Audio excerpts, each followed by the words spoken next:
আমরা রাষ্ট্র মেরামত সংস্কার বলতে বুঝি প্রশাসনের নিরপেক্ষতা।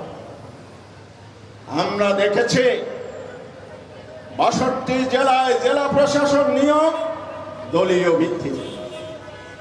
আমরা দেখেছি ১২টি বিভিন্ন সংস্থা স্বাধীন স্বায়ত্তশাসিত কর্পোরেশনের নিয়োগ বিএনপির নেতারা। আমরা দেখেছি সচিবালয় থেকে নিম্ন স্তরের প্রশাসন পর্যন্ত দলখানা লোকদেরকে নিয়োগ দেওয়া হয়েছে।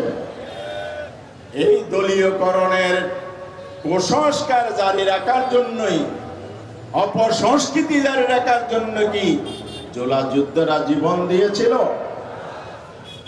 স্বাধীন বিচার বিভাগ জনগণ চেয়েছে। এনডিএ গভর্নমেন্ট একটি স্বতন্ত্র সচিবালয় জারি করেছিল, প্রতিষ্ঠা করেছিল।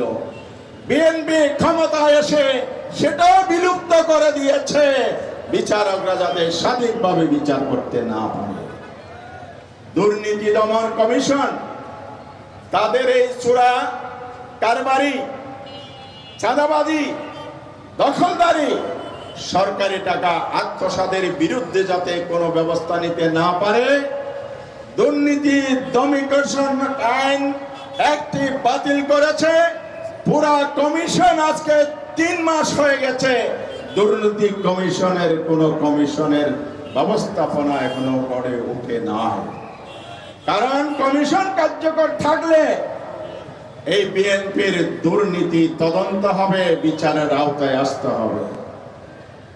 বললে অনেক কথা বলা যাবে। নির্বাচন কমিশন সরকারের আজ্ঞাবহ, সংস্কার মানে হলো স্বাধীন নির্বাচন কমিশন।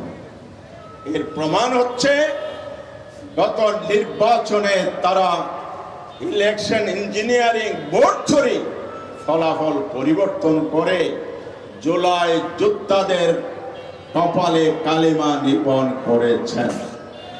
আমি আশাবাদী হব এই জনগণ যেভাবে ২৪-এর ৫ই আগস্ট এই যাত্রাবাড়িতে ৫৫ জন শহীদ হয়েছে একদিনে, এবং সারা বাংলাদেশে প্রায় ১৫০০ মানুষ শহীদ হয়েছে, আমরা সেই শহীদের রক্তকে বৃথা দিতে পারি না। তাই আসুন, এই বিএনপি যারা সরকার পরিষদ গঠন করে নাই, সংস্কারের পথে না হেঁটে সংবিধান সংশোধনের অজুহাত দিয়ে জাতিকে বোকা বানাতে চায়, বাংলাদেশের মানুষ এত বোকা নয়। কোন সংশোধনী চলবে না, মানব না, জনগণ মানবে না। হয় সংস্কার করেন, না হয় ৫ বছরে ক্ষমতায় থাকার স্বপ্ন বাদ দিয়ে আগামী ৫ মাসের মধ্যে কোথায় পালাবেন তার রাস্তা আবিষ্কার করুন।